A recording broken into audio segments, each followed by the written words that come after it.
Oi, pessoal, tudo bem? Bem-vindos a mais um episódio do podcast Somos. Eu sou a Bianca.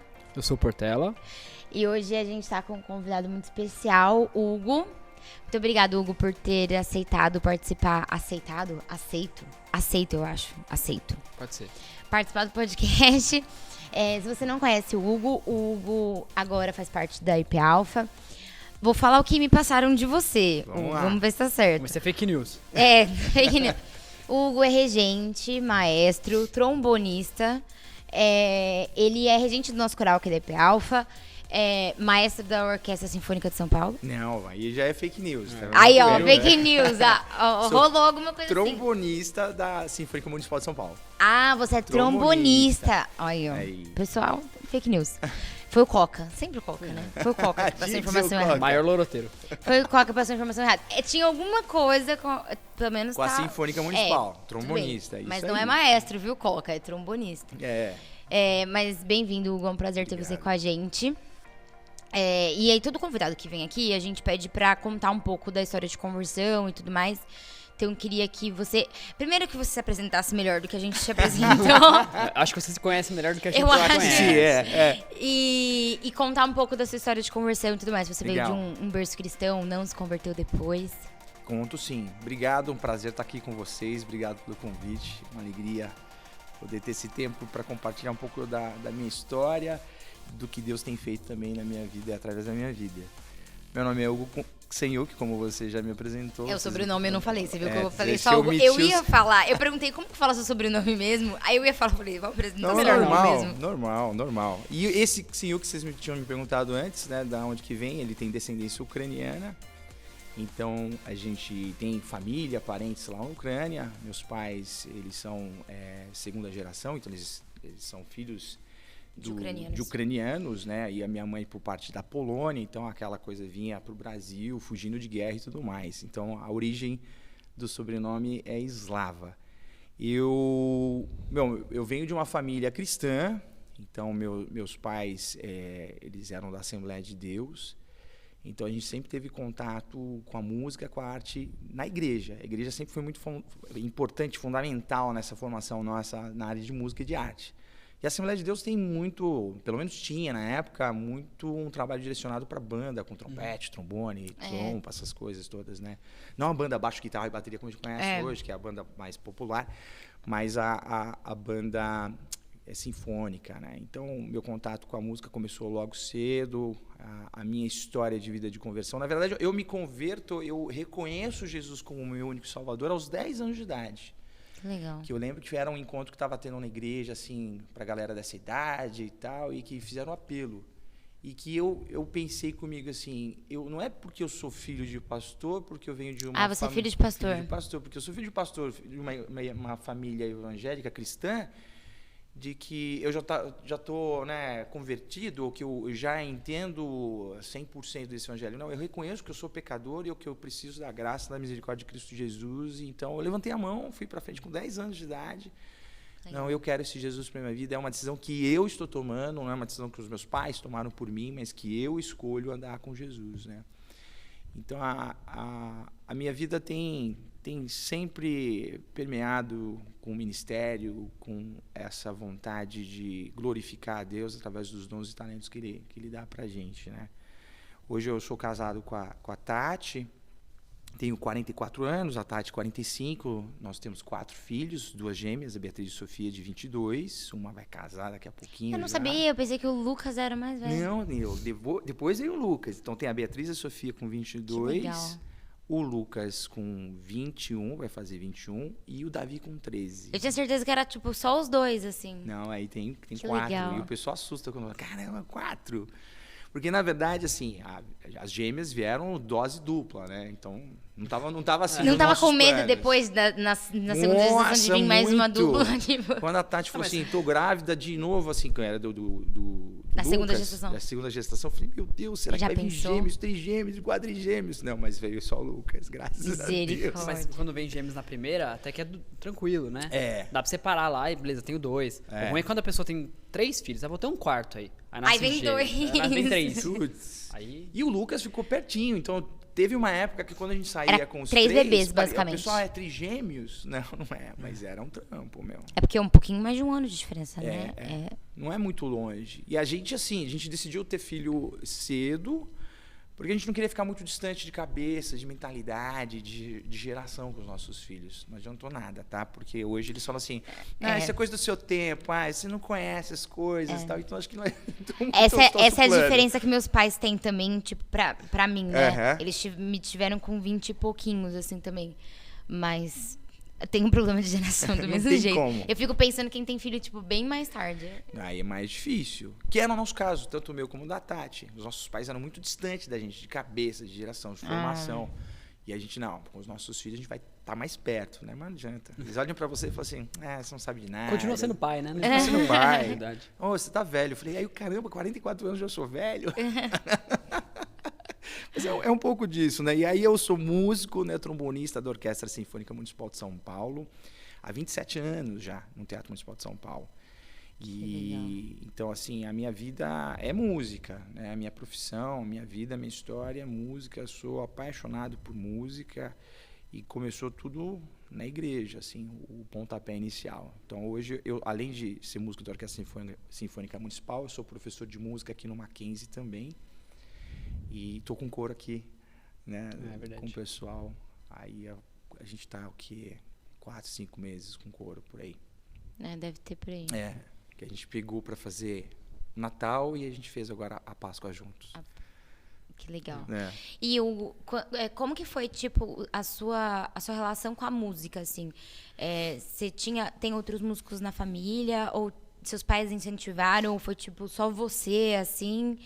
Como que foi essa sua relação com a música? Então, na Assembleia de Deus, meu pai era pastor dessa Assembleia de Deus, numa igrejinha lá no Jardim Guaracá, Zona Leste de São Paulo.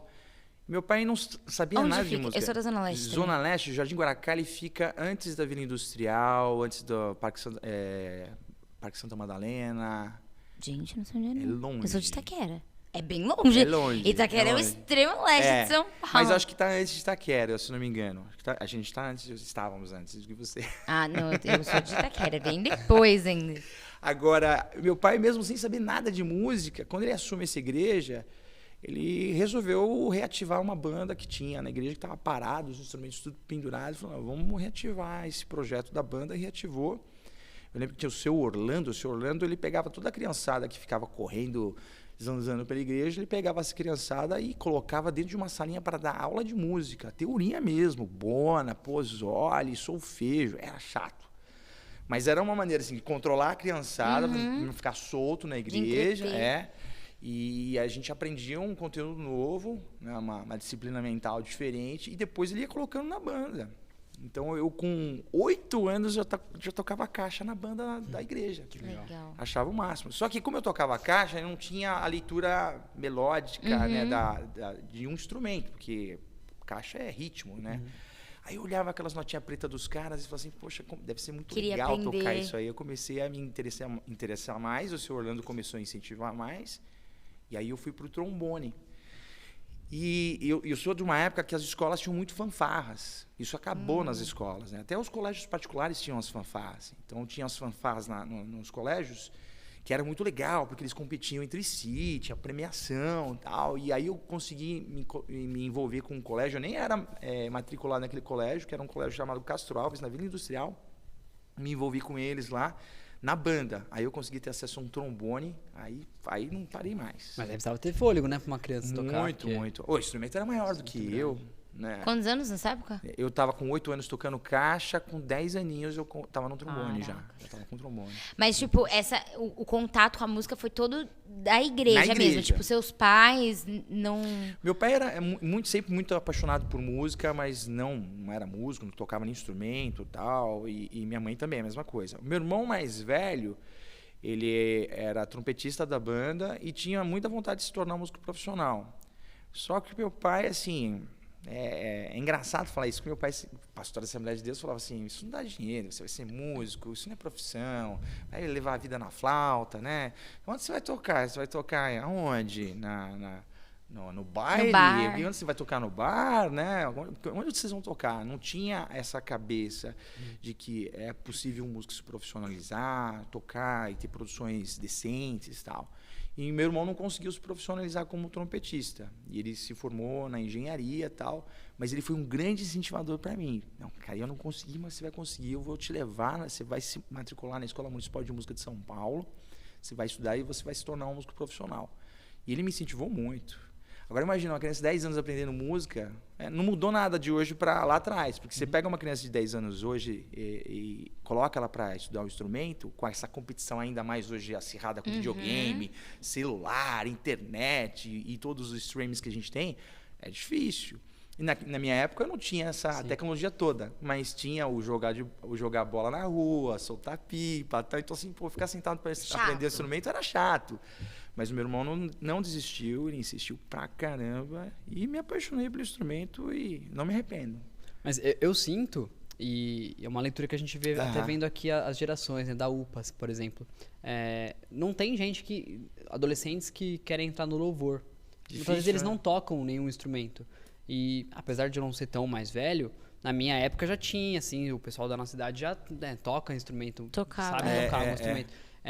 Eu acho que hoje não interessa mais para as crianças, não tem nenhum atrativo. Por que eu vou parar para aprender a tocar? Até o Kinha, que veio aqui no podcast, ele falou que ele é baterista, né, e tudo mais. E ele tá dando aula para os adolescentes, tipo, porque ele é o único que toca na UPA. Ele é o único baterista que tem na UPA. Tipo, então, e ele não é mais adolescente. Ele tem 21 anos. Ele já saiu da UPA e tudo mais. Ele só serve ali no Ministério dos Adolescentes e tudo mais. E aí ele tá ensinando a galera a tocar bateria porque ele quer que alguém continue, exatamente. E eu acho que tem a ver com o que você falou, a competição com videogame, com celular. Muito, demais. Música eletrônica. Muito. O cara pega o computador lá e ele faz música. Pra que ele vai... Até a concentração, tipo, acho que por conta do uso excessivo de celular e tudo mais, as crianças são muito mais impacientes, os adolescentes são muito mais impacientes e tal. Aí você sentar pra estudar um instrumento... Exige muita dedicação. Exige muito. Dedicação e disciplina. Muita disciplina. E mesmo com bastante dedicação e disciplina, é capaz de se você não der o suficiente, você vai ser mediano, sim. Exatamente. E eu acho que essa geração de hoje, eles querem os resultados muito imediatos também. Que, inclusive, a metodologia dos professores hoje de música, eles tiveram que se atualizar e se reinventar. Aquela coisa, o cara tá aprendendo teoria musical junto com o instrumento, já aprendendo a tocar uma música. Mas eu sou do tempo que assim, você aprende a teoria musical separado, a técnica do instrumento separado, música lá na frente. Não tinha essa coisa de que eu já quero tocar, sair tocando uma música, um louvor aqui. Não, você vai aprender a base. Você aprende a base e vai construindo em cima disso. Eu fiz aula de violão, né? Aí eu não gostava justamente porque era esse porre. Tipo, ninguém me ensinava a tocar uma música. Você queria tocar uma música. Não, porque pra começar, eu não gostava de violão. Eu achava chato. Tipo, eu gostava de cantar. Eu cantava na igreja. Aí, tipo, o que eu sempre quis era tocar teclado. Só que era o sonho frustrado dos meus pais, entendeu? Entendi. Eles tentaram tocar violão, não conseguiram. Eles não sabem fazer violão. Aí eu fui. Era um professor excelente, assim. Ele era muito bom. Um cara muito bom. Só que eu achava um pouco... Aí eu tinha... Eram 2 aulas na semana. 2 ou 3 aulas na semana. Mas eu sei que uma aula era só teoria com outro professor ainda. Era só teoria musical. Essa aula eu até gostava um pouco. Porque ele ensinava algumas coisas. Até me ajudava até a cantar, sabe? Eu gostava mais. Aí chegava na aula de violão. Eu achava um porra, ficava fazendo aqueles exercícios chato.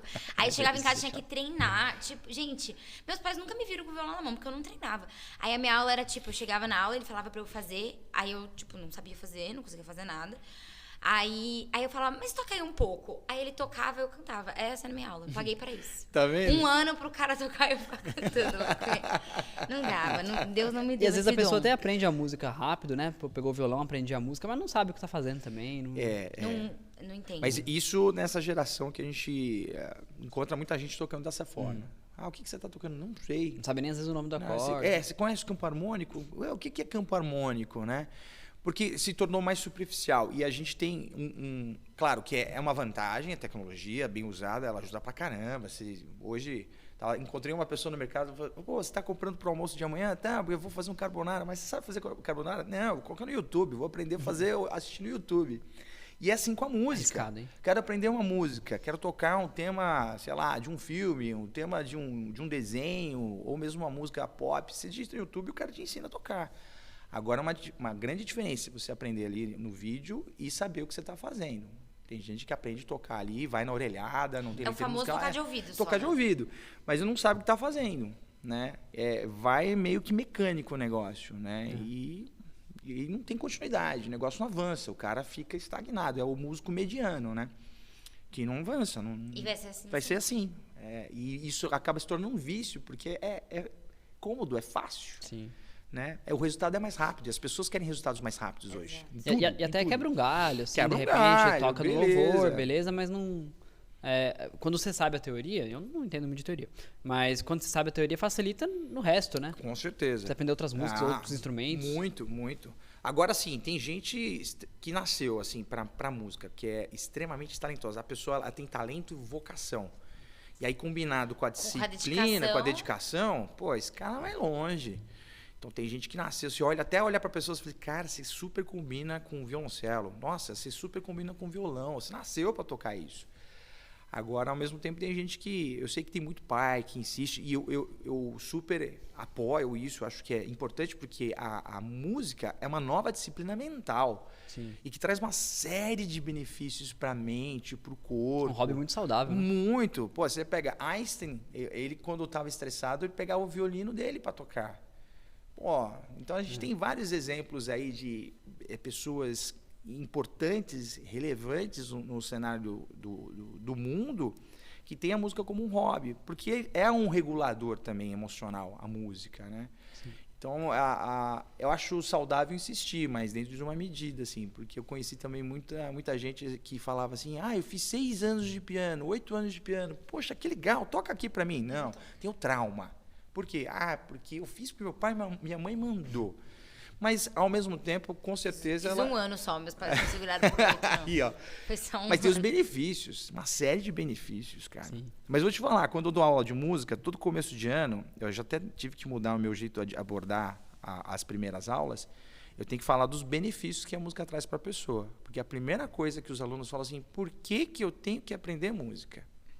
Né? Tudo bem aprender matemática, tudo bem aprender português, mas música, eu não quero ser músico. Mas a música ela te traz outros benefícios. E eu acho que tudo isso dessa nova geração não se interessar tanto por aprender instrumento também está relacionado com as músicas que fazem sucesso, né? Claro. As músicas nem têm instrumento musical direito, tudo feito no computador, por que ela vai para... Então, por que ele vai se dedicar por tanto tempo, sendo que o computador vai fazer isso? Você aperta um botão e o negócio Quando eu sai quis aprender a fazendo. tocar violão é porque eu gostava de músicas que usavam um violão, usavam uma guitarra. Legal. Eu falei, vou aprender para tocar essa música. Se você ouve uma música que é feita no computador, você vai lá no seu GarageBand, faz a música. Pô, você vira um produtor de mão cheia. Tudo à mão. E aí por que eu vou aprender instrumento? Pois é. E é um caminho sem volta. A gente sabe que a tecnologia cada vez mais, sim, a inteligência artificial vai daqui a pouco estar compondo melodia sozinho pra gente, né? E é uma pena, porque a gente vai tendo cada vez mais preguiça de pensar, de realizar. Você pega a mesma escrita. Muita gente está tendo dificuldade de escrever à mão, porque escreve tanto no celular, no computador, e já tem a autocorreção, a formatação. Escreve tudo errado. Não sabe nem escrever, tipo, não lembra como escreve algumas com palavras. C, com S, tem acento, não tem acento. Porque o corretor corrige. Exatamente. E na música não é diferente, não. Sim. Não, então, assim, no meu tempo, pega aí, por exemplo, você quer pegar uma música hoje na internet, é muito fácil. Tem centenas de versões, quer pegar um louvor. Você tem um site dedicado só para cifras de louvor. Você tem outros, e tanto, o vídeo do YouTube ensinando como tocar, só a parte da guitarra, só a parte do baixo, só a parte da bateria. Ensina tudo, os tutoriais, né?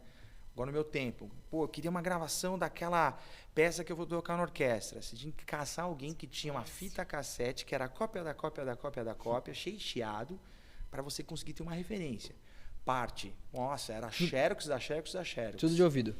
Não, era tudo escrito, e a gente pegava essa parte e era tudo assim, cara, extremamente complicado de conseguir. Comprar instrumento. Nossa, era um parto para comprar instrumento. Era tudo caro, tinha que esperar alguém para os Estados Unidos ou para a Europa para trazer um instrumento para você. instrumento nacional não era bom e tal, e quando eu trazia era caro demais. Ainda é caro, né? Ainda é caro, mas hoje você consegue comprar com uma facilidade gigante que antigamente não existia. Ainda mais esses instrumentos de sopro aí. Nossa. Caríssimo, né? Caro, eu não faço ideia. Nossa, é muito caro. Pra você ter uma ideia, vou te dar um exemplo. Um instrumento de sopro, um fagotista da orquestra tem um instrumento que custa R$120 mil. O fagote dele, madeira maple, feito sob medida no Canadá e tudo mais. É da orquestra também, né? Um fagote. Um trombone como o meu custa aí de 15 a 20 mil reais, um trombone como o meu. Agora vão lá em cima, uma harpa, um violino, porque os instrumentos de corda também tem aquela história, quanto mais antigo, melhor sonoridade, a madeira ressoa melhor, tal. Você tem violinos custando 300, 400, 500 mil reais. O Gustavo uma vez falou pra mim que tipo, os instrumentos mais caros, acho que são violino, é isso que você tinha me falado, não era?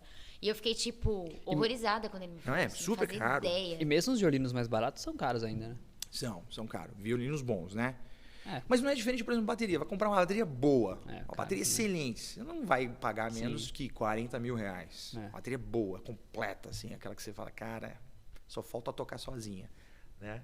E aí você tem, claro, a concorrência desleal dos instrumentos chineses, que quebra um galho por um tempo pro cara que quer começar, mas não entrega. Uma vez me perguntaram assim, na sua opinião, qual que é a diferença da Filarmônica de Berlim para uma orquestra no Brasil? Eu falei, começa pelos instrumentos. Os instrumentos dos caras são muito melhores que o nosso. Começa por aí. A segunda questão é uma orquestra que tem muito mais história, muito mais legado aí do que uma orquestra no Brasil. Então, o instrumento, ele vai também fazer a diferença para o músico. Né? Eu estou tocando com instrumento chinês, estou tendo o mesmo resultado. Cara, não tem o mesmo resultado. Não tem. Então, faz diferença muito. O instrumento faz muita diferença. É mesmo. Voltando um pouco assim na história, quando você tá, a sua formação é toda voltada para música. Você nunca foi estudar outra coisa. Seu pai incentivou depois quando chegou na sua? Pior que não. Não? Pior que não, porque meu pai ele continuou assim imaginando de que não seria possível. Como que você vai sustentar uma família sendo músico? Só que o que aconteceu? Eu vinha de uma igreja que era uma igreja de eslavos, que tinha romeno, russo, ucraniano, polonês, a igreja Assembleia de Deus lá na Vila Bela. E lá tinham já muitos músicos tocando. E um dos músicos que tocava, que era dessa igreja, ele tinha estudado na Juilliard School e estava voltando da Alemanha, que tocou numa orquestra em Leipzig. Então ele estava voltando. Então na igreja já tinha vários músicos que se profissionalizaram. Aí eu me lembro que eu esperei na casa do Roberto, que hoje o Roberto é o meu cunhado, Roberto Mitiu, que ele é maestro do Teatro Municipal de São Paulo, é meu cunhado, como o mundo dá volta, né? Mas ele é seu cunhado que ele casou com a sua irmã? Casou com a minha irmã. Não, casou com a minha irmã.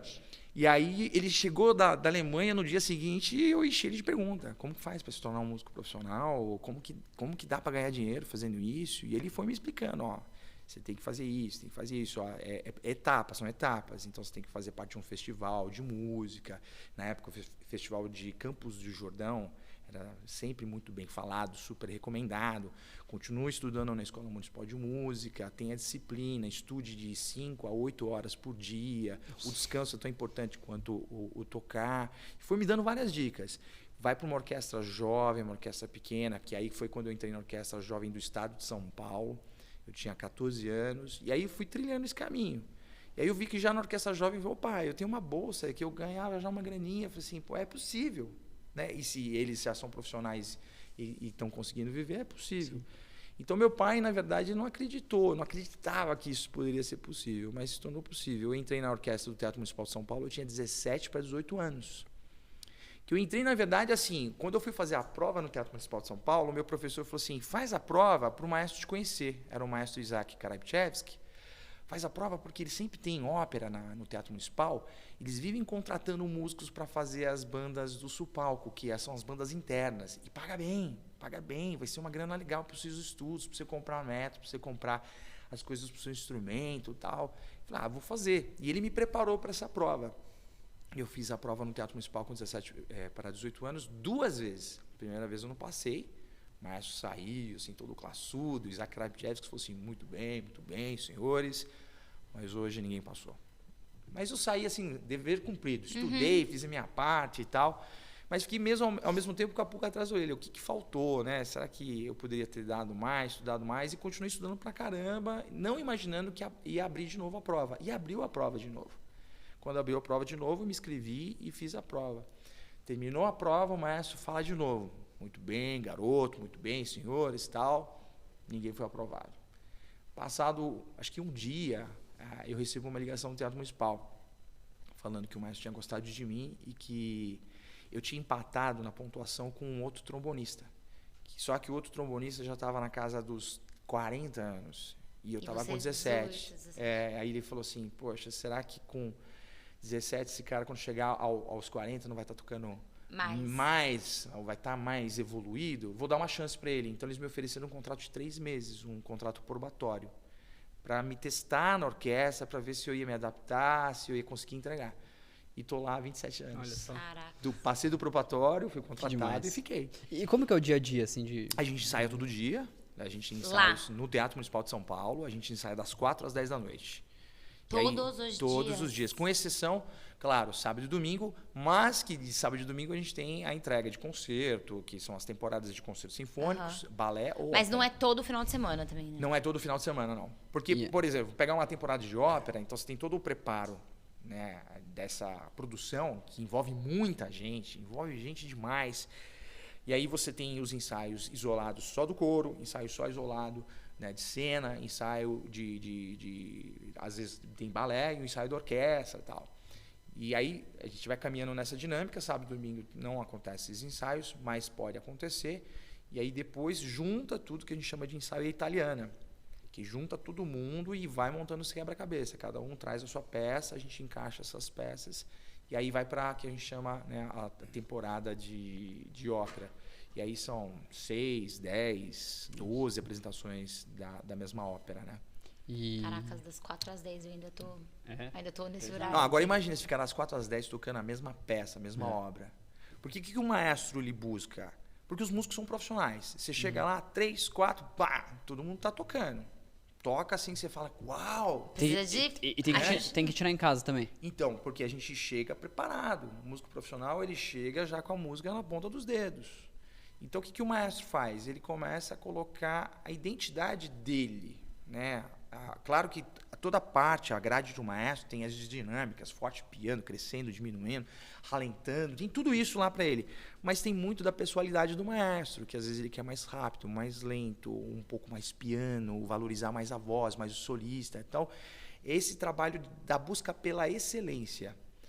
E aí, assim, é um trabalho árduo de repetição, e a repetição, assim, de você tocar a mesma peça horas e horas, que acaba trazendo não só uma fadiga muscular para o músico, por isso que muito músico acaba tendo tendinite, bursite e tal, porque é repetição, repetição, repetição.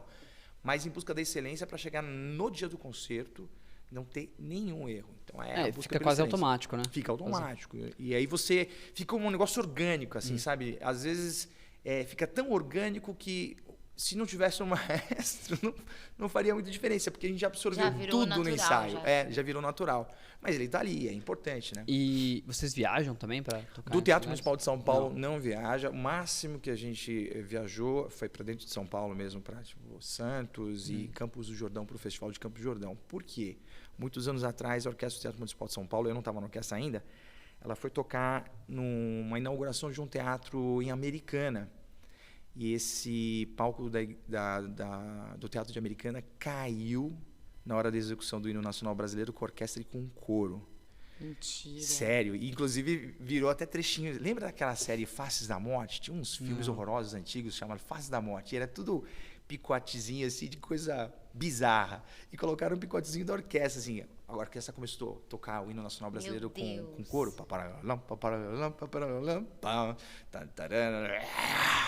Caiu o palco todo, assim. Aí arrebentou os instrumentos. Arrebentou o instrumento de um monte de gente. Gente que se machucou. Instrumento de 100 mil reais, ou a pessoa, acho que... Não, aí foi acho que a pessoa sobrevive. Um drama, porque depois, assim, imagina, você não tinha esses instrumentos no Brasil. E aí ficou uma grande discussão, quem que era o responsável, a construtora, a prefeitura, quem que vai pagar? Quem que vai pagar isso, e aí processos que rolaram anos. porque os músicos queriam os instrumentos no mesmo naipe, mesma qualidade que eles tinham. Então, até que isso se desenrolasse, levou muitos anos. E aí, eu não me lembro que prefeito que foi, se foi o Jânio Quadros, quem que foi que sancionou uma lei que a orquestra não ia poder sair mais, justamente por conta de risco de acidente, seguro de instrumento, essas coisas todas. Imagina se fazer um seguro de instrumento de 300, 400 mil reais. E às vezes, assim, mesmo que você faça seguro, perdeu aquele instrumento é único. Você não tem outro instrumento igual. Mas o instrumento que você... O seu trombone, é meu. é seu? É meu. O único instrumento que pertence à orquestra, os únicos instrumentos que pertencem à orquestra, é a grande gama de instrumentos da percussão, tímpano, bumbo, grancaça, aqueles instrumentos grandes, as harpas, que são instrumentos também caríssimos, e os pianos, né? Não dá pra levar, né? Tá transportando, né? Piano de cauda, que é gigante, meia cauda, então esse pertence à orquestra. Acho que a orquestra hoje lá tem, acho que, se não me engano, 1 ou 2 contrabaixos, que também são instrumentos bem caros, né? Mas, via de regra... Eu queria um contrabaixo. E caro, o contrabaixo é caro. Deixa bom. Quieto. Então. Deixa quieto. Mas tem os chineses, assim, ou eu compro um chinês, fazer, né? É só pra fazer uma fazendo graça. propaganda dos caras. É só pra, que nem hoje na Presby, vai ser acústico. Ah, que legal. Aí tudo a ver. Um contrabaixo acústico é muito mais legal que um baixo elétrico, né? Muito mais legal. Vai ficar legal. Só que aí também transportar, né? Não cabe no meu HB20. Não. Ou é você Esse é ou ele, outro BO também, instrumento grande. Como que você leva no carro, né? Tem que trocar de carro só por causa do instrumento? Essa é a dinâmica da orquestra, né? Então é muita disciplina. Tem umas coisas muito curiosas na orquestra, assim, que são hábitos e que se tornaram cultura dentro de um ambiente chamado orquestra, que quando o maestro entra, toda a orquestra levanta. Aí quando o maestro se posiciona no pódio, a orquestra senta. O lá é dado só pelo oboé, que é considerado o instrumento de nota é o instrumento de som mais puro. E é ele que é responsável em dar a nota para final à orquestra. Uma orquestra sinfônica não é amplificada, então a gente toca tudo acústico, não tem microfone, então a gente precisa realmente estar muito ligado, atento ao que o violino está tocando lá longe, o que o cara que está, às vezes, 6, 7 metros de distância de você no palco está tocando para você estar junto, sincronizado, o som fundindo. Então, é uma dinâmica muito curiosa, assim, diferente, é outro mundo. É bom que não perde tempo passando som, né? Demais. Aqui o ensaio é 1h30 passando som. Exatamente. E 15 minutinhos de ensaio. Quando o técnico chegou, né? Porque às vezes é 1 hora esperando o técnico chegar. É sempre. E aí, mesmo depois que passa o som, fala, mas não tô ouvindo direito. Não ficou tão bom assim. É um problema. Mas isso é uma vantagem. A orquestra não tem que passar som. Chega mas também você não ouve. É difícil ouvir, né?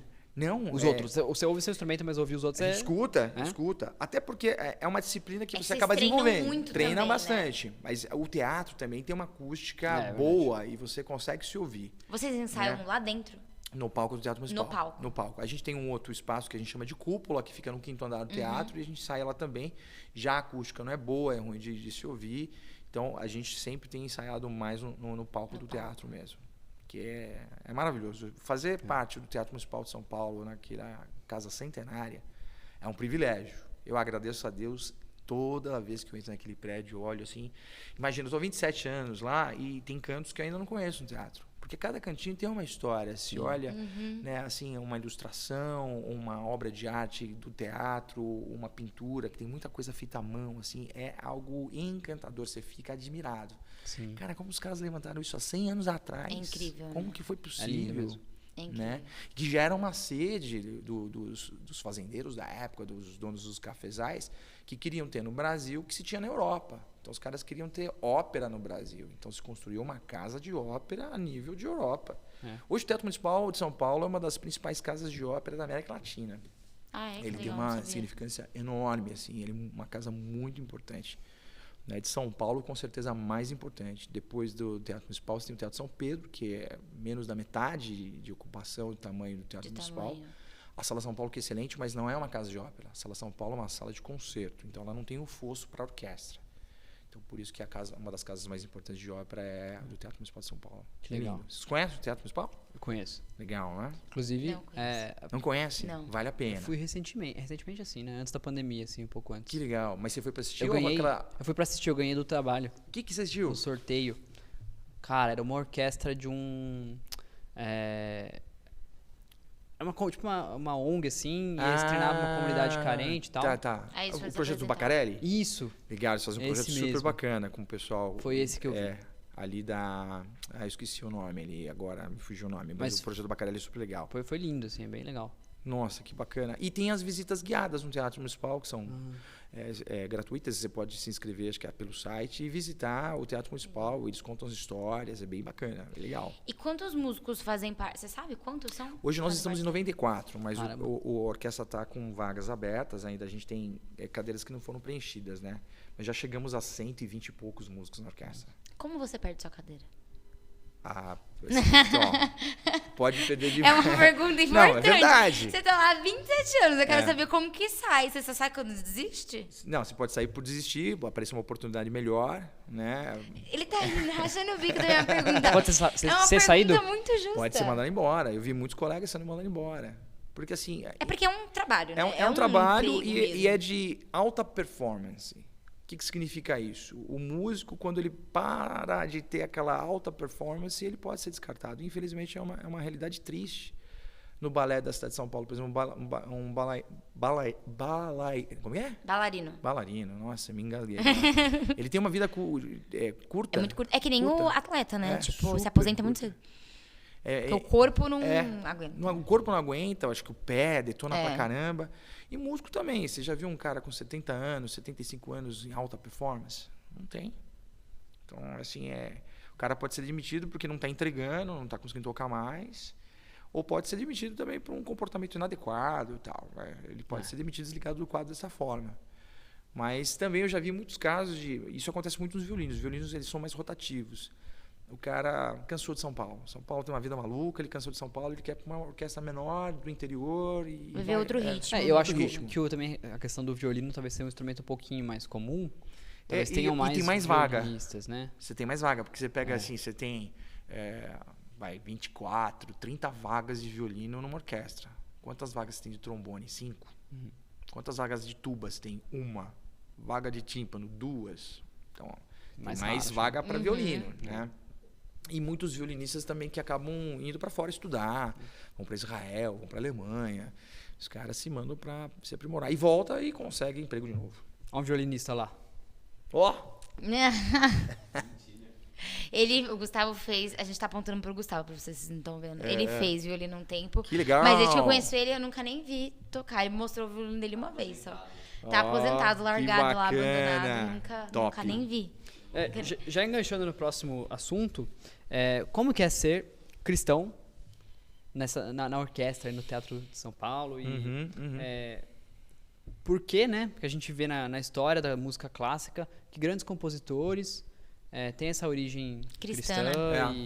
Vamos pegar aqui, eu sou muito fã do Johann Sebastian Bach, né? Acho que é o mais conhecido. Ele talvez, fantástico. Eu acho que ele tem assim uma importância enorme na música, mas também no evangelho, né? Ele era luterano, família toda de músicos. Ele, sem dúvida alguma, influenciou muita gente. O próprio Mozart foi influenciado por Bach e tantos outros compositores. Até hoje, tocar Bach é um grande desafio. Não é fácil tocar Bach. E era um cara assim, abençoado por Deus. E toda obra que ele assinava, sempre colocava lá, só lhe deu glória. Toda a glória a Deus. A Paixão segundo São João, de Johann Sebastian Bach, é algo assim incrível, cara, de arrebatar assim, a sua alma, algo maravilhoso. Eu acho que tem um fator histórico, a música ela era muito usada num caráter religioso lá atrás. Você pegar na história da música, era as grandes basílicas, as grandes igrejas que produziam os eventos litúrgicos que tinham música, e eles sempre estavam envolvidos na parte de arte, né? A Igreja Católica. Apesar de Bach ser luterano e transitava muito bem nesse ambiente, esse foi um cara que pensou fora da curva. Então ele levou a música além do meio litúrgico de um culto ou de uma apresentação para um cardeal, que seja. Ele foi além disso. Então, assim, eles tinham uma influência muito grande, claro, familiar. Você pode pegar uma família que você pega aí, praticamente tudo militar. É uma influência da família, médicos, advogados. E na música não era diferente, né? Então, ele tinha um irmão músico, o pai músico, o avô músico. Então, claro, tinha uma influência muito grande. Mozart também, não era diferente. Wolfgang Amadeus Mozart, filho de Leopold Mozart. Então, o pai super incentivou os estudos. Mozart era cristão também? Mozart era maçom. Maçom? Mas ele fala muito de Deus nas músicas dele. E o Beethoven? Beethoven era um cara que também falava muito de Deus, mas não se há uma definição da sua crença, né? Ele era um cara, se você pegar a 9ª Sinfonia de Beethoven, que foi a última sinfonia que ele compôs, a letra, a tradução é maravilhosa. Na letra ele diz assim: tem que existir algo além das estrelas. É impossível que não exista algo além das estrelas. E existe um hino, eu não sei dizer qual hino que é na melodia da 9ª Sinfonia, não é? Ah, tem. Que ficou a mais popular dele, né? E tem um hino, assim. Tem. Então, assim, essa influência, tô tentando lembrar qual que é o hino. Eu não entendo tanto de hinos, não sei. Precisava descobrir, pesquisar isso. Eu isso. presbiteriana tradicional, eu cantava muito hino na minha igreja, Mas tem um hino. Eu vou lembrar. Agora, eles tiveram influência, claro, desse ambiente de casa, do pai, de incentivar, estudar música. A gente tem que lembrar que também, em 1865, que foi o ano que Bach nasceu, o que os caras tinham de entretenimento? Era leitura e música, né? Então, não tinha nem o tipo de esporte que a gente tem hoje. Então, claro que eles eram muito incentivados para isso. Mas a gente não precisa ir muito longe. Vamos falar do Elvis Presley. Elvis Presley começou a cantar onde? Na igreja. Né? Então, essa influência que a gente estava falando lá atrás sobre a dificuldade de ter gente para cantar, na minha opinião, a igreja é fundamental em incentivar e apoiar essa moçada para cantar. Para começar de pequeno mesmo, porque vai engatando e aí você vai fazendo a roda girar. É mesmo. E depois que você saiu, você não vai tocar violão mais, vai estar vindo um cara atrás de você que vai tocar, pegar o teu lugar, né? Até a Anitta começou na igreja, né? É meu? É o que dizem, né? Não sei se é verdade. Eu sabia disso aí. Não só, a gente tá falando Katy Perry também. de cantores... filha de pastor, não é? Filha de pastores presbiterianos, se não me engano. Ela é filha de pastor presbiteriano, se eu não estou enganada, é presbiteriano. Olha. Presbiteriano ou batista, tenho quase certeza disso. Eu não sabia. Mas, tá vendo? Mas a questão é que nessa época da música clássica, assim, né? Pega o Bach, até o Handel, eles como cristãos, mas também era uma música muito... Era o melhor que tinha, né? Sim, e até hoje. Filé mignon. Até hoje. Até hoje é o melhor. Bach, como eu falei, Bach até os dias de hoje é difícil tocar. Fazer Bach bem tocado. Sim. E olha só, tem uma história, eu não sei se isso também é verdade, mas eu vi muito essa história sobre o Jesus Alegria dos Homens, que faz parte da cantata 147 de Johann Sebastian Bach, que ela é construída sobre queálteras, né? 3 notas, que a gente chama de tercinas. E eu ouvi muitos assim, professores na época de história da música falando que ele falava sobre, ensinava a Trindade a partir do Jesus Alegria dos Homens, que a letra é maravilhosa, né? Jesus Alegria dos Homens é maravilhoso, a letra desse fragmento da cantata 147. E o engraçado é que a música fica toda assim, pá, pá, pá, pá, pá, pá, pá, 1, 2, 3, 1, 2, 3. Aí os caras falam, ele está falando da Trindade, né? O Pai, Filho e Espírito Santo. Que detalhe interessante, a música, a melodia, ela não começa na primeira nota, ela começa em qual nota? Na segunda. Pararararararara. O que ele estava querendo dizer aqui? Ninguém pode chegar ao Pai a não ser pelo Filho, através de Jesus Cristo. Incrível. Cara, fica até arrepiado. Se essa história não é verdade, o cara que inventou é gênio, muito bom. É bom, cara. Que o cara construiu um negócio que faz sentido. Sim. Que a música toda, em que alta, 3 notinhas, e não sai da primeira nota, sai da segunda, porque o caminho é Jesus. Legal, né? Legal. Top. Não, e o Bach é um gênio, né? Super. Tem uma outra história também que eu ouvi, também não sei se é verdade, mas diz que uma senhora alemã, muito apaixonada por música, ela tinha um sonho de assistir a orquestra num grande teatro, ela não tinha conseguido realizar esse sonho e tal, e o neto conseguiu o ingresso para ela assistir um concerto. Quando ela chegou lá, ela viu que era a Paixão Segundo São João, de Bach. E ela era extremamente cética, não acreditava na existência de Deus, na possibilidade de ter uma vida com Deus, um relacionamento com Deus. Não, Deus é só um pensamento, uma ideia, não existe isso. E ela se incomodou quando chegou, mas não quis deixar o neto chateado, então ela não quis se retirar. Então ela ficou até o final do concerto. E disse que no final do concerto ela vira para o neto, aos prantos, e fala assim, impossível não dizer que não existe um Deus. Olha a maravilha, a beleza dessa criação, dessa obra. Só pode ter vindo de Deus. Um homem inspirado por Deus fez isso. Deus se manifesta na arte, né? Total. Demais. E aí a sua outra pergunta, como que é ser músico no Teatro Municipal de São Paulo? É um desafio. Acho que todo cristão ser músico fora do ambiente de igreja não é fácil. Porque todo ambiente que se envolve arte, música, tem muita vaidade, muito orgulho, né? É um negócio complicado, porque assim, o músico, claro, qual que é o reconhecimento do seu trabalho? Quando ele levanta e tem os aplausos. E se a pessoa não tem maturidade, ela não tem uma centralidade em Deus, ela, claro, vai cada vez mais se alimentar daquilo, vai encher o ego dela, vai ser uma pessoa vaidosa, uma pessoa orgulhosa. Olha, a minha arte, a minha música, a minha técnica, o meu talento. Dela, de fato. E não vem tudo de Deus, né? Então, assim, não é fácil, é um ambiente difícil, ainda mais porque nos dias de hoje a gente vive uma geração, até tomo cuidado para colocar as palavras aqui, mas uma geração diferente do que era lá atrás. Na questão de escolhas comportamentais, de valores de família. Então, assim, é muito difícil, não é fácil. Então, o meu desafio a cada ensaio é ser luz, é ser sal, no ambiente que Deus me chamou para fazer missão. Eu encaro o Teatro Municipal como um lugar que Deus me chamou para fazer missão. Então, é seu campo missionário. Meu campo missionário. É interessante essa pergunta, porque assim, a gente... o Gui Andrade já gravou podcast com a gente. Legal. Mas a gente não falou muito de música com o Gui Andrade. A gente falou com o Gui Amarino sobre música. A gente gravou com o Mauro Henrique. Eu não sei se esse episódio vai sair antes ou depois do episódio do Mauro Henrique. Mas... Só que eles estão no meio gospel, né? Então, eles dão a visão de trabalhar com música no ambiente cristão.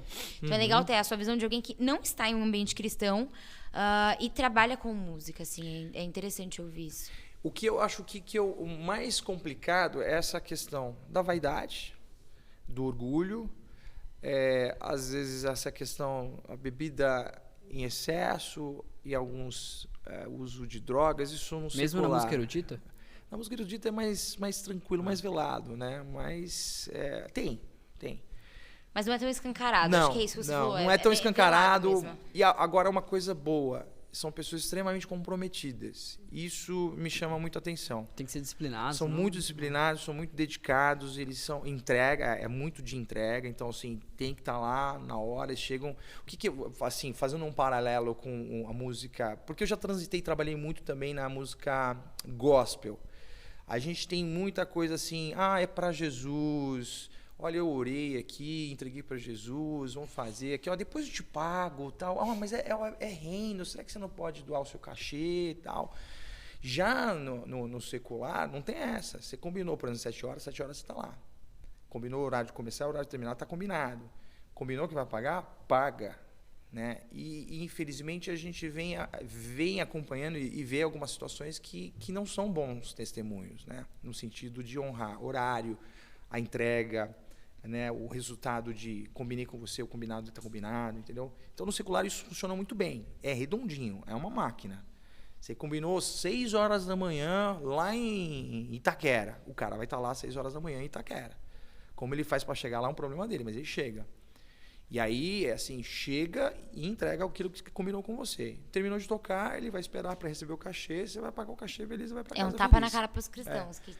Então, assim, eu cansei de fazer gravação para muitos artistas famosos do meio gospel, tocando trombone, eu tocando trombone, terminava, vamos fazer uma oração, claro. Aí terminava assim, eles sabe como é difícil gravar CD, né?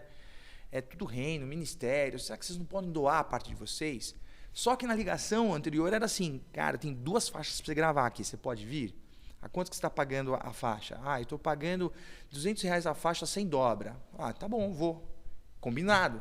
Foi acertado isso. Aí você chega lá, depois vira reino, ministério. Ninguém sugeriu isso antes da gravação. Pois depois que gravou e tal, não sei o que. Isso e a gente tem essa... É uma loucura quase isso. Te constrange, né? Constrange. Aí você vai falar o quê? Aí você se sente tipo, pô, se eu não aceitar, parece... Eu sou o pior dos pecadores. Tipo, parece que eu não tô contribuindo com o reino se eu quiser receber o dinheiro que foi combinado. Eu gravei por acho que uns 10, 14 anos, uma igreja enorme, assim, que gravava e lançava, assim, não vou falar o nome da igreja aqui, mas é uma igreja muito famosa no Brasil e que ela lança CD todo ano. E eu tocava trombone para essa igreja. E eles pagavam um cheque na época, assim, e muitas vezes o cheque não tinha fundo. Fundo. Daí eu falava para minha esposa assim, olha, não tem fundo, se você quiser correr atrás para receber, é teu. E ela corria atrás e conseguia receber, mas dava uma canseira. Mas é um testemunho ruim, feio. Mas aqui no meio secular É muito mais difícil de acontecer. É muito mais difícil de acontecer. É muito mais difícil. Eu me lembro que uma vez eu fui tocar numa gravação com uma banda muito famosa em São Paulo chamada Mantiqueira, que é secular. Nós entramos no estúdio para gravar, eles tinham prometido para eles que eles iam gravar 6 músicas. E os músicos chegaram na hora, todos preparados, tocam maravilhosamente bem. Chegaram para gravar e o produtor chegou assim, tinha uma varada à noite para escrever o arranjo para os caras e não conseguiu terminar 6. Ele chegou com 4. Falou para a banda Mantiqueira, falou assim, olha, me desculpem, eu não consegui fazer as 6, então a gente só vai gravar 4, tá bom? Aí o líder da banda Mantiqueira falou assim, nós viemos para gravar 6 e a gente combinou 6. Eu não saí de casa para gravar 4. Aí criou uma tensão, aí começou aquele burburinho e tal, aí o cara do estúdio conversou, falou, não, a gente vai pagar 6, a gente falou 6, a gente vai pagar 6. Claro que também tem situações, mas genericamente falando, você tem menos incidentes de falta de honrar a palavra no secular do que no evangélico, infelizmente. Né? Falo isso com muito pesar mesmo. Não era para ser assim, tinha que ser o contrário. Exato. Né? Eu tinha um grupo de metais no Teatro Municipal de São Paulo que a gente ensaiava às 7 da manhã na cúpula do Teatro Municipal de São Paulo, que era o único horário que a gente podia. A gente não ganhava R$1 para fazer isso. Ganhava R$1. Por que a gente se reunia às 7 horas da manhã num domingo na cúpula do Teatro Municipal de São Paulo?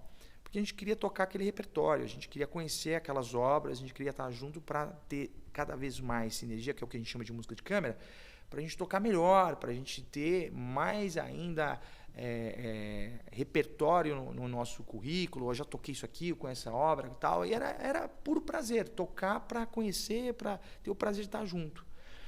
E a gente tem no reino um Deus todo-poderoso, e então a gente tem que ter esse prazer para tocar para Deus. Chegar na hora do ensaio, chegar preparado para o ensaio, ouvir a música. Né? Eu costumo dizer assim, cara, se você não tem tempo para ouvir a música, se você não tem tempo para estudar o seu instrumento, deixa para quem tem. Deixa para quem tem tempo para estudar, deixa para quem tem tempo para vir para o ensaio. Aí eu posso cantar, mas não posso vir no ensaio. Então deixa para quem tem tempo para vir para o ensaio e que chega preparado, né? Então, isso é muito bacana quando você vê no secular. As pessoas às vezes se reúnem para fazer um quarteto, um quinteto, um sexteto, pelo prazer de tocar Bach, tocar Mozart, tocar Haydn. É o prazer de tocar essas coisas. O nosso prazer é tocar para o nosso Deus, o Criador. É muito diferente. A gente tem uma razão para isso. Tem uma razão. E aí uma vez uma pessoa falou assim, mas você é pago, você ganha do Teatro Municipal, né? Você ganha da prefeitura para tocar trombone, por isso que você fala assim, tranquilo, que você tem um salário lá. Aí eu falo para ele assim, mas você também já foi pago o seu salário, já está inclusive tudo quitado. Não, ninguém me pagou nada, claro que pagou. Por isso que Jesus pagou por você, com o sangue precioso dele. Ai, verdade, meu. Agora você me lembrou, né? É que as pessoas não se realizam. Quando a gente se propõe a fazer um projeto para o reino, a gente está fazendo para Deus. E a excelência agrada a Deus. E isso foi sempre uma crise minha no teatro. Olhava assim, por que a gente não tem esse nível de excelência que a gente tem dentro de um teatro, de uma produção secular, dentro das igrejas, no Brasil? Né? Por que a gente não tem? Claro que tem muitas igrejas, muitos projetos lindos e maravilhosos que fazem com excelência e com primazia. Mas tem muito ainda uma cultura ruim, a palavra cultura vem de cultivar, essas culturas de que é para Deus, Deus está olhando o coração. Não, Deus quer os dois, cara. Deus quer o seu melhor, a sua dedicação, o seu comprometimento e o seu coração também. Deus quer tudo, não é mais ou menos. Porque não é excelência por excelência, né? Tipo, tem que ter o coração tem que ter o coração, coração porque e só a excelência não é nada não também. É nada. Agora, só a boa vontade também... Também não. Também não. Difícil. E são os grandes dilemas de muitos ministérios, né? Porque às vezes o cara tem só a boa vontade. A maioria das vezes, né? A maioria das vezes. Mas a gente tem que ser muito claro e transparente. Eu acho que tudo é muito emocional quando a gente fala de reino, de igreja, ministério. Tudo é muito emocional. Mas a gente é ensinado através do evangelho de que a nossa palavra tem que ser sim e não. E que passar disso é procedência maligna. Posso cantar? Canta. Deixa eu ver você cantando. Você é desafinado. Você não pode cantar. Nossa, que duro, você acabou com o meu ministério. Não, eu não acabei com o teu ministério. Eu estou te indicando que esse não é o teu ministério. Tem outros. Talvez tenha outros. Talvez que você tenha vai poder, outros, exatamente. Usar outros dons, assim. Mas eu quero cantar muito no louvor, eu quero tocar muito no louvor. Aí a gente tem que cutucar. Por quê? Qual a razão? Me explica melhor. É só pelo seu ego mesmo? Exatamente. Só porque você quer dizer que faz parte do louvor? Claro, porque você está no palco, debaixo de luzes, tudo isso alimenta, né, o ego da pessoa. Então tem que descobrir qual é a razão. A pessoa quer, mas não quer pagar o preço. Não quer pagar o preço. E tem um preço. E aí, falando do preço, por exemplo, às vezes a gente reclama, o músico cobrou tanto para tocar na minha igreja. Mas quanto esse músico estudou? Quanto que custa aquela pedaleira? Quanto que custa aquela guitarra, aquele violão, aquela bateria? Quantas horas? O tempo dele. Exatamente. Que ele poderia estar fazendo outra coisa para ganhar dinheiro também. Isso as pessoas não param para pensar. Então, assim, tudo isso tem que pesar também. Então, pagar um cachê, eu acho que é merecedor. Claro que dentro de uma realidade, né? Tem umas coisas bizarras aí que a gente não faz o menor sentido, né? Mas essa coisa das coisas da igreja, assim, serem tudo muito emocional, assim, vocês falam que é do reino. Me lembro, não, nada relacionado com música, mas eu tenho uma amiga que ela é professora de matemática e tudo mais, e ela trabalha numa escola que é cristã. E assim, o que eles atrasavam não sei se continua assim hoje, né? Nossa. Mas o que eles atrasavam de salário, de pagar errado, de não pagar hora extra, e de tipo, e aí ela chegava, ela ia ver, todo mês era isso, todo mês ela chegava chorando, porque tipo, ela falava, todo mês eu tenho que ir lá conversar com a diretora que meu salário tá errado, ela abriu o olheirite dela, tava tudo errado. Nossa. E ela tinha que registrar as horas extras dela, tipo, pra poder falar, olha, eu fiz tanto, e às vezes era tipo metade do salário que ela recebia. Gente. Aí ela chegava lá e falava, mas é pro reino, né? Então. Você sabe, tipo, era essa desculpa que usava. Aí ela falava assim, sim, é pro reino, a sua palavra também importa, sabe?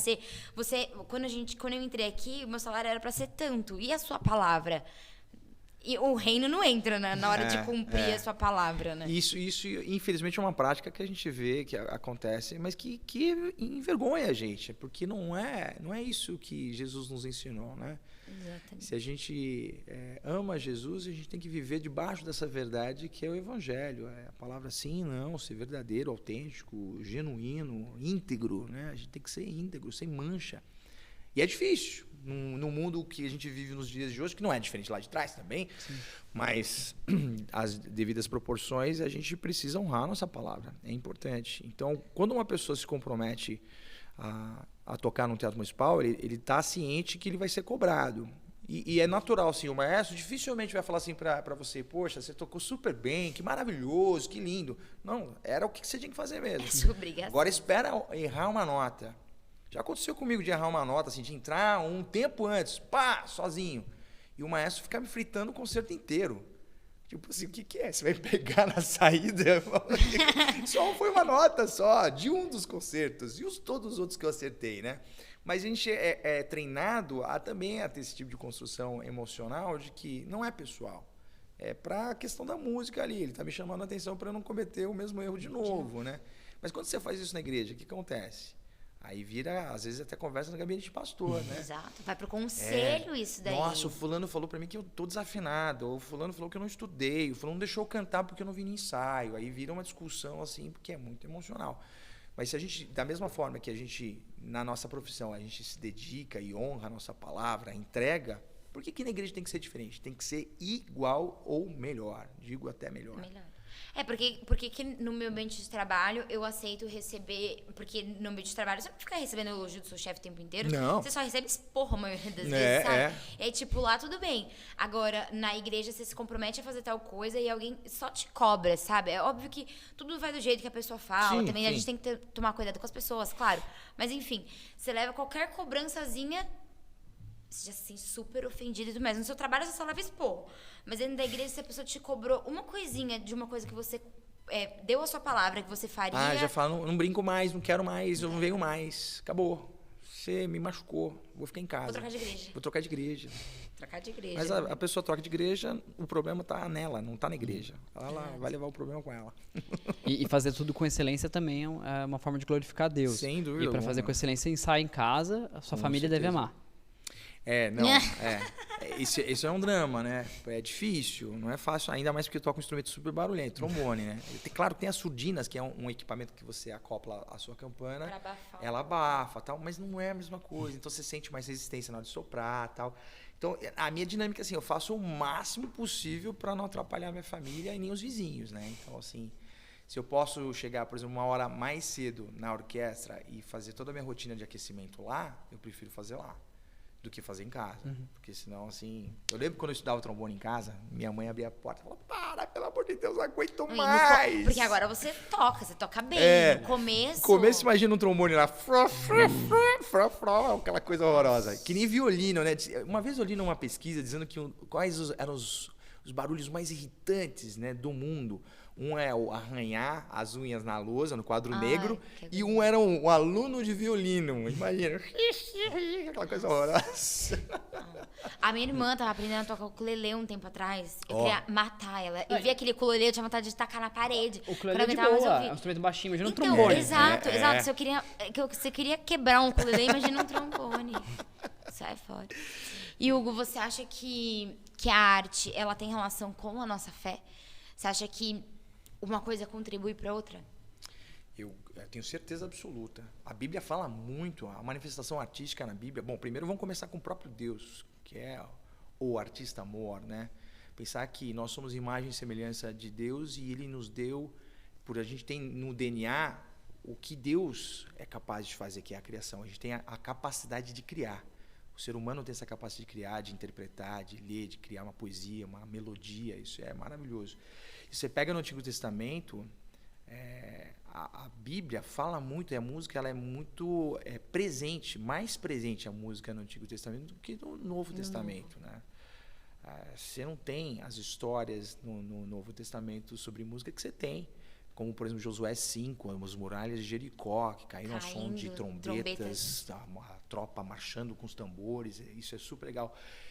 Pega Davi, e Davi era um músico bom, porque quando falam de Davi para Saul, falam assim, olha, ele é um arpista bom, né? E aí ele falou assim, então me tragam esse arpista. E ele tocava para Saul e o coração dele se acalmava. Tava pro rei. Exatamente. Então, assim, era um arpista bom. E Davi, mesmo quando faz a seleção lá no livro de Crônicas, a seleção dos músicos, e eu tenho uma versão, não lembro que versão que fala, que diz assim, que eles eram especialistas em soprano, especialistas nas liras, especialistas nas trombetas. Eu acho fantástico isso, porque o Antigo Testamento já está dando para a gente aqui uma afirmação de que, você quer louvar a Deus, tem que fazer com excelência, que eles são especialistas, sabem o que estão fazendo. Então, a arte, sem dúvida alguma, é um caminho para se conectar e, inclusive, para trazer pessoas para o reino, trazer as pessoas para o evangelho. Porque é uma capacidade de criação. Você vê a história que eu contei da senhorinha lá que não acreditava em Deus, mas ela ouve a Paixão segundo São João, ela fala, impossível que não tenha um Deus. Porque é algo incrível você pegar, assim, notas musicais que são combinadas com, né, figuras de duração, com a altura, e aí você pega e fala, que melodia é essa? E muitas dessas melodias nos conectam com Deus. E a igreja perdeu essa proeminência na música, né? Algumas sim, não diria que todas, né? A gente ainda tem bons celeiros de formação em igrejas, assim. Acho que algumas se perderam pela influência. Ao longo dos anos a gente vive eu brinco, a gente vive temporadas, né? Então, algumas coisas vão sendo esquecidas, outras coisas são trazidas, outras coisas voltam, né? Eu acho que assim, a gente não pode nunca desprezar a história. A história é importante porque a história ajuda a gente a entender como que a gente chegou até aqui. Mas a gente vive muito dessas temporadas. O que está na moda, o que está se tocando, o que está se fazendo, né? Então, algumas sim, algumas se perderam e não cultivam mais isso do ensino da música ou da arte. E outras se perderam de uma forma tão grande que a arte virou até... demonizado a arte, né? E agora, a gente tem muita bizarrice também, né? Você olha assim e fala, não, peraí, não pode ser isso. Uma vez eu fui assistir uma banda que eles cantavam de costas para a igreja, assim, que dentro da ideia deles, assim, o conceito era de que nós somos dignos. E por causa do ego também, deles não mas achei muito louco, assim, eu fiquei desconfortável, assim, que esquisito e tal. Os mantras, né, que ficam aí, né, repete uma música de 15, 20 minutos. E que a música tem uma capacidade de hipnose gigante. Tem um compositor norte-americano chamado Philip Glass, que ele usa a repetição de motivos para levar o cara a ter até uma sensação de meio de drogas, de viajando, assim. Eu nunca fui em balada, hein? Eu estou falando a verdade, que eu nunca fui em balada mesmo. Mas na balada... ela tem uma música que te envolve e que te conecta ali e fica, né? E fica. E o cara entra numa espécie de um transe, né? E muitas denominações acabaram optando por uma música que quase chega a ser te dá um barato, assim, dá uma hipnose, assim. Você fala, cara, eu tô fora do meu corpo, tá mesmo, cara. Mas não é pelo espírito, não. Avalia melhor esse negócio aí, né? Tem um estudo da USP muito interessante sobre essa questão da música e hipnose, muito legal. Não lembro agora de quem que é esse estudo, mas um estudo muito relevante sobre música e hipnose, né? Legal. Esse estado de você entrar numa vibe esquisita. E aí não tem conteúdo nenhum, né? Só... E tem outro problema. Acho que isso é um outro ponto muito importante, um ponto de atenção, que se perdeu muito conteúdo teológico, né? Que eu acho que as letras ficaram muito voltadas para nós, para a gente mesmo, sabe? Eu quero, eu preciso, quero tocar, eu recebo, eu determino, umas coisas meio esquisitas, assim, né? Que não combina com o evangelho, né? Não. Isso eu estou falando de um escopo até menor, assim, a gente podia gastar horas falando sobre algumas letras bizarras. Você fala assim, peraí, cara. Certa vez eu vi uma música, um louvor que falava assim, Moisés, sobe lá e adore por mim. Eu falei, cara, que é isso? Peraí, Moisés sobe lá e adora por mim? Como assim, cara? O véu rasgou, Jesus já morreu na cruz, o véu não se rasgou, não tem intermediário. Por que eu vou falar, Moisés vai e adore por mim? Acabou, cara, para com isso. Virou espírita, né? Mesa branca. Isso aí, vixe, mesa branca. Mesa branca. Hugo, você acredita que você louva a Deus com o seu trombone, mesmo quando a música não fala diretamente sobre Deus? Eu faço de maneira intencional. Toda vez que eu toco no teatro, isso é uma coisa que eu aprendi com o maestro Roberto Menchuk, que eu abaixo a minha cabeça, eu faço uma oração ali, em silêncio, eu com Deus ali, e eu entrego o dom e talento que Deus me deu para ele naquele momento, entendeu? Porque é um privilégio fazer parte da Orquestra Sinfônica Municipal de São Paulo por tanto tempo, ter podido experimentar tantas coisas lindas e belas que Deus me deu na vida através da música. Então ali é um momento que eu falo assim, Deus, apesar de ser uma obra que não tem relação nenhuma com Deus, eu entrego o meu louvor, o meu soprar, né? Salmo 150, tudo que tem fôlego, louve ao Senhor. Então assim, naquela hora é teu, Deus, é teu, é para ti. É para ti. Então é de maneira intencional. Que essa era um dilema, era um paradigma para meu pai. Como que você vai tocar secular e nem usar... para ser o gospel, já que você quer ver música? Nem era gospel. Imagina, como que você vai tocar no secular com um instrumento que foi consagrado na igreja? Como que você vai tocar no mundo? Esse instrumento é para ser usado na igreja. O teu dom, o teu talento é para ser usado na igreja, tal. Então eu faço de maneira intencional. Eu dedico ao Senhor o meu soprar ali para a glória dele. Eu tenho certeza que Deus me vê no secreto ali.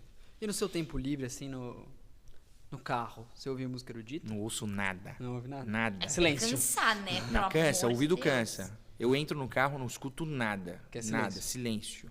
Agora, quando eu chego em casa, eu gosto muito de ouvir jazz. Aí eu relaxo. Quando eu chego em casa, mas no carro, assim, nem notícia quero ouvir. Que também só tem notícia ruim. Não, e você vai chegar lá no teatro às 4 da tarde, vai sair às 10 da noite. Você fica música. O tempo inteiro. E detalhe, o naipe de trombone, os naipes dos metais, eles ficam na frente da percussão. Então, às vezes, eu tenho um tímpano, um prato, uma caixa clara atrás de mim, tocando todo vapor, assim, toda força. Então, você sai com o ouvido cansado, muito cansado. Entro no carro, silêncio, cara. Eu uso esse tempo para orar, para organizar o pensamento, organizar o dia seguinte. Aí, quando assim, eu tenho um tempo que não estou tão cansado, eu chego em casa, aí eu coloco para tocar um jazz lá para dar uma relaxada. Que é música clássica, você já quer dar um sossego. Agora, né? porque acaba virando como é parte do trabalho... É trabalho. É trabalho. Então, você ouve... Quando eu escuto música clássica... Parece que está trabalhando exatamente. ainda. Ou assim, essa semana a gente vai tocar a oitava de Dvorak. Aí aquela semana eu escuto a oitava de Dvorak porque eu preciso revisitar, preciso ouvir para ver o tempo, ver como que é a obra de novo e tal. Mas eu tento evitar ao máximo. Deixo só para esse tempo das 4 às 10 no teatro. Porque é maçante. Eu acho que eu perguntei pro Gui Amarino também se ele ouve Projeto Sola. Ele não ouve? No tempo falou que não. Sério?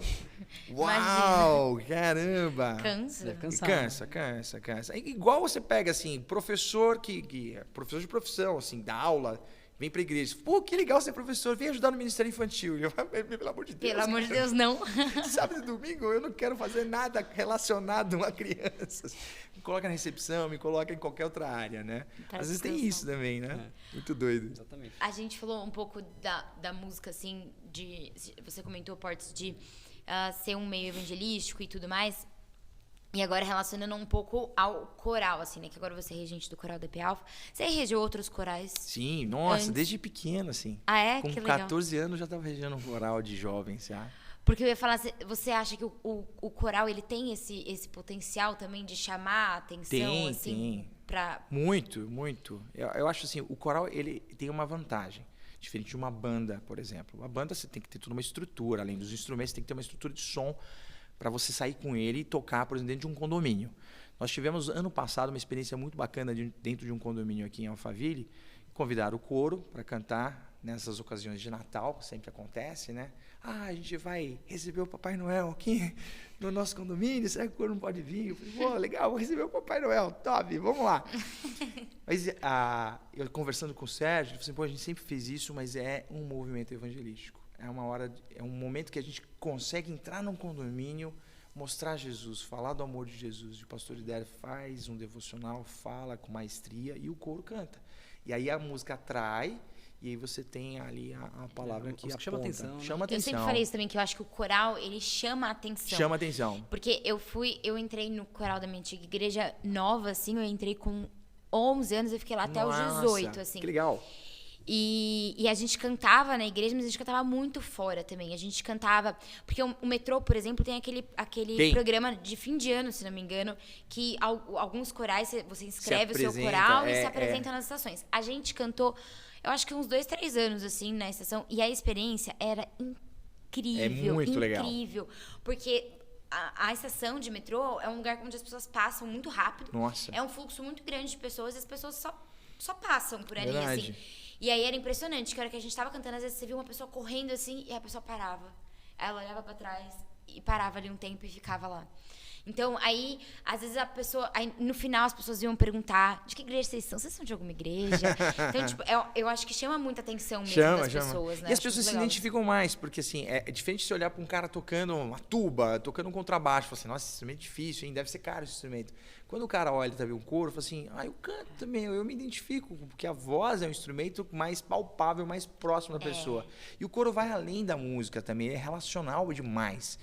Eu gosto muito aqui do coro na igreja porque a gente tem assim, o ensaio começa às 8, mas o pessoal chega e fica conversando e trocando informação e tendo um tempo com eles. Relacionamento. É relacionamento, é relacional.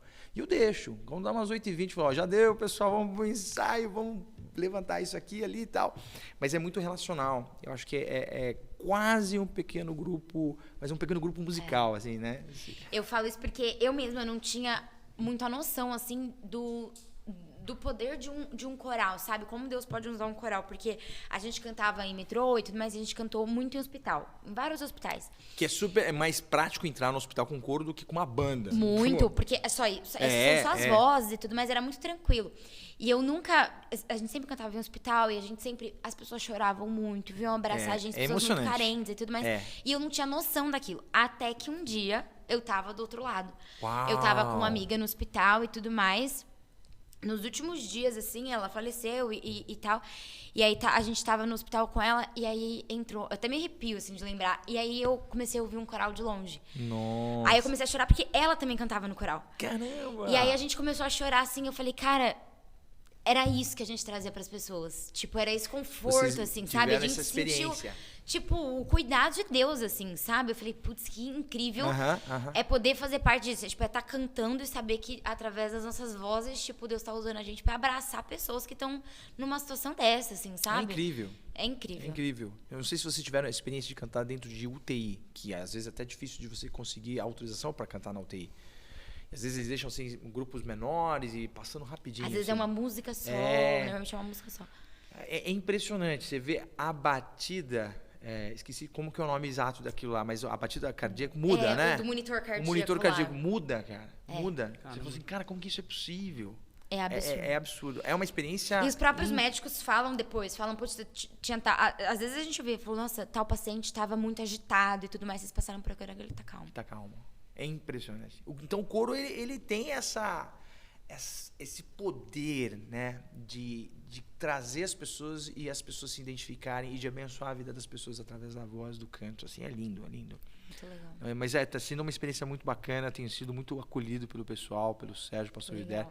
Então o coro é muito especial, é uma família, assim, cara. Sim. É muito gostoso estar com eles. Tem sido divertido e ao mesmo tempo, assim, produtivo. A gente buscando novos desafios e uma retomada, né? Porque o coro ficou parado muito parado, por causa da pandemia, 2 anos parado, então é retomar.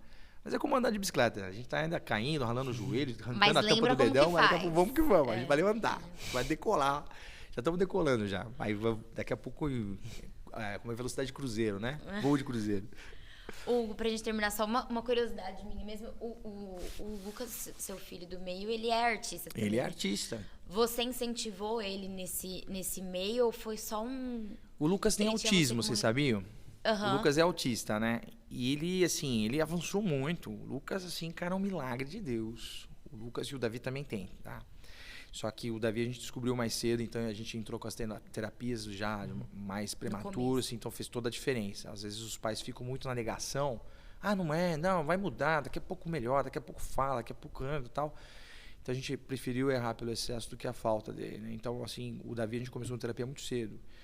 E o Lucas, assim, ele sofreu muito bullying pelo fato de ele ter, né, toda uma característica do autismo, a questão de não conseguir ser bem interpretado ou se comunicar bem. Então, ele sofria muito isso na escola. E um dia ele ganhou um caderno de desenho. E ele mergulhou naquele caderno e começou a pintar. E ele, acho que em 2 dias, ele zerou o caderno. Pintou com canetinha, um monte de coisa. E trouxe e mostrou pra Tati. Olha que a Tati olhou e falou assim, Hugo, olha isso aqui. E a gente começou a folhear. Eu falei, caramba, o garoto tem talento. Quantos anos isso, mais ou menos? Ele tinha, acho que 6, 7 anos. Que legal. E engraçado que não foi pra música, né? Não foi pra música. O Davi já é mais de música. O Davi é malandro, cara. Ele senta no piano, assim, a partitura tá na frente, mas ele tá tudo de orelhada, assim. Tira a partitura, mesma coisa que não faz nada, né? Aí você fala, toca o compasso 21. Aí ferrou, né? Compasso 21. Que é tudo orelhado. Então ele tem muita facilidade pra música. Super afinado, ele tira as músicas super rápido, mas compete com o quê? Com videogame, com internet, o grupo do Discord, como que é, os jogos da moda, aí Minecraft, Fortnite, aí fica, porque eu tenho jogar, os meus amigos vão entrar, aí é chato, isso é chato. Agora o Lucas, então, a gente começou a comprar cadernos, lápis, e os amigos começaram a dar também, até que um dia uma amiga falou pra minha esposa, falou assim, acho que ele tem que parar de pintar, de fazer no caderno, acho que ele tem que ir pra tela. Aí não parou mais e até hoje. Ele vai expor em Londres, se Deus quiser, agora em novembro. Que legal. Novembro não, julho. Em julho ele expõe em Londres. E ele vai junto ou vai só as obras? Não, ele vai ter que levar. Ele que leva as obras, chega lá. Ele que leva. Ele que leva. Vão ser 5 quadros dele. Ele tem que ir, falar da obra e tudo mais. Que legal. Vai ser um barato isso aí. Então, assim, legal. Deus tem aberto muitas portas pro Lucas. E é legal porque ele fala assim, eu quero levar alegria, cor para casa das pessoas. E se você olhar os quadros dele, tudo realmente retrata assim, muita cor, alegria, coloridos. Então, é o sonho dele. Eu quero levar alegria para casa das pessoas. Aí eu falo para ele, cara, que legal isso, porque é um pedacinho seu na casa da pessoa. Não, e ele tem uma identidade, assim, muito legal. Porque no musical do... Um pouco antes do musical, né? Não, na Páscoa mesmo, que ele pintou na pedra. Pintou a pedra, foi? E eu cheguei, tava à noite, tava meio escuro. Aí eu falei, nossa, que legal, alguém pintou essa pedra. Parece até o do Lucas, mas tipo... Copiaram ele. Imaginar que era o Lucas. Falei, que legal, só que eu não tava enxergando direito. Aí a gente entrou pro culto, aí o pastor Hilder falou, não sei quem teve a oportunidade de olhar, não sei o que. Eu olhei pro Gustavo e falei, foi você. Foi o Lucas mesmo. Aí, ó, tá vendo? Legal pra caramba. Ele criou uma identidade, é uma coisa bem única dele, assim mesmo, viu? E é bacana, porque o Lucas, assim, pela condição dele, do autismo, ele é muito verdadeiro. Então, assim, ele é muito... Você consegue ler ele, entender ele tem uma dificuldade enorme, por exemplo, com algumas áreas na vida, assim, mas a arte para ele é uma coisa que ele faz fácil. Tranquilo. Que eu não conseguiria fazer o que ele faz. Eu falo pra ele assim, que uma vez ele tava uns papos assim, eu quero parar de fazer quadro, pai, porque eu tô vendo que os caras de youtubers ganham muito dinheiro, youtuber, jogador de futebol, vamos mudar de área. Eu falei, para pra pensar, quantas pessoas pintam igual você? Menos, quantas pessoas jogam futebol? Um monte. Quantas pessoas são youtubers? Um monte. Agora, quantos caras pintam um quadro igual você? São poucos. Fica nessa área, cara, fica nesse nicho aí. É muito legal. Abençoado. Com certeza. Legal. E você tem alguma indicação para deixar pro pessoal? Algum livro, algum filme? Livro, se a gente for falar de igreja, assim, leitura que relaciona música, louvor, adoração, eu indicaria um livro do Tim Keller, que é o Louvor, uma análise teológica e prática. Do D.A. Carson, né? Isso, esse aí, é muito como bom. Nome? Traduzido para Louvor. Traduzido só para Louvor. Não sei como que é em inglês, mas no Brasil chegou como Louvor. E é excelente a leitura. Para quem quer conhecer um pouco mais de arte, um pouco mais de música, visita o Antigo Testamento, lê os Salmos, lê a Bíblia, porque tem tanta coisa bacana, tanta história legal que você vai encontrar arte, criação e música, né, no Antigo Testamento. Às vezes as pessoas ficam buscando outras fontes e a gente tem a Bíblia à nossa disposição, à nossa frente, assim, que é super bacana. Acho que vale super a pena, né? Para quem quer ouvir, talvez, de maneira prática, assim, um pouco mais sobre música secular, tem uns vídeos daquela empresa, o TEDx, né? Uhum. Eles têm uma playlist só relacionada à música, a influência da música nas relações humanas, a influência da música no cérebro, a criação da música. Eles têm uma série de vídeos de maneira muito objetiva, porque os vídeos eles são todos muito objetivos, 15 minutos, 30 minutos. E os caras falam muito bem. Então, eu indicaria buscar esse conteúdo na internet. No YouTube, eles têm essa playlist muito boa. Vale a pena. Legal. Benção. Muito bom, Hugo. Bom estar obrigada, com vocês. Obrigado a vocês. Ter aceitado. Valeu. Portes, vai ler um versículo aí pra gente. A gente vai encerrar aqui. Eu tinha escolhido um texto, mas aí o Hugo falou do Salmo 150. Aí a gente mudou, né? Isso aí.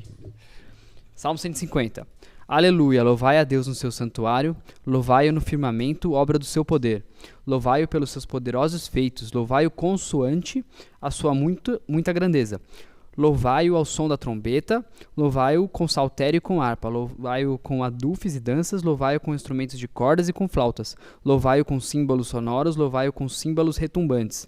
Todo ser que respira, louve ao Senhor, aleluia. Amém. É isso aí, top. Valeu, pessoal. Se inscreva no canal, curta o vídeo, compartilhe e essas coisas aí que vocês sabem, né? Não sei o que mais falta. Obrigada, viu, Hugo? Obrigado a vocês. Prazer estar aqui com vocês. Valeu. Tchau, gente. Até o próximo episódio.